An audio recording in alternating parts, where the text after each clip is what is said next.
হাঁটতে বেরিয়ে এটা কি খুঁজে পেলাম? রোজ সকালে হাঁটতে যাওয়া আমার এক রকমের অভ্যেস। সে অন্য কথা, বিরিয়ানি আর তেলে ভাজার প্রতি অগাধ ভালোবাসার জন্য আমি আর রোগা হতে পারছি না। তবে আশা ছাড়বো না, একদিন রোগা হয়েই ছাড়বো। তো যাই হোক, রোজকার মতো আজকেও সকালবেলা রাস্তায় পায়চারি করছিলাম। হঠাৎ একটা জিনিস দেখে থেমে গেলাম। তোমরা অনেকেই আমার ছাদ বাগান দেখে এই গাছটাকে আনতে বলেছিলে, তবে নার্সারিতে খোঁজ করেও আমি পাইনি বলে আর লাগানো হয়নি।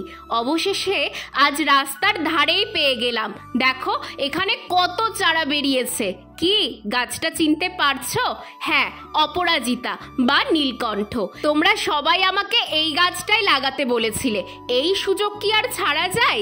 চারিদিক ভালো করে দেখে তুলে নিলাম একটা অপরাজিতার চারা, কিন্তু ছাদে লাগাবো নাকি মাটিতে বসাবো সেটাই এখন ভাবছি।